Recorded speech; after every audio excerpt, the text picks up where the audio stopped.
طيب نحن وصلنا في تفسير ابن كثير إلى سورة الفاتحة. وهذيك المرة كنا بسورة الفاتحة واللي قبلها بسورة الفاتحة، لكن وصلنا يعني في سورة الفاتحة إلى قول الله سبحانه وتعالى: اهدنا الصراط المستقيم. هلا بعض الأخوة يعني بيقول نحن بنعرف المعاني وكذا، لكن لما عم نقرأ عم نشوف أشياء ما كانت تخطر ببالنا، مثلا الدرس الماضي إياك نعبد، كلمتين إياك نعبد، شو بتفهموا منها؟ فكروا فيها ثواني وشوفوا هلا ابن كثير كيف فسرها. قال إياك نعبد هذا توحيد الله في العبادة. ليش؟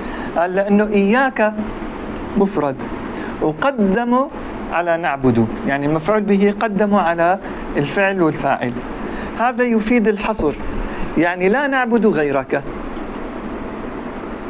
إياك نعبد هذا توحيد لله في العبادة. عرفتوا كيف؟ فشوفوا هالمعنى كيف ربما ما يخطر ببالنا، ونحن كل يوم عم نقول إياك نعبد إياك نعبد. فلما نحضر دروس التفسير يعني أكيد لنا أجر عظيم عند الله سبحانه وتعالى، لأنه عم ندرس القرآن الكريم، لكن أيضا نستفيد معاني ربما ما تخطر ببالنا. طيب.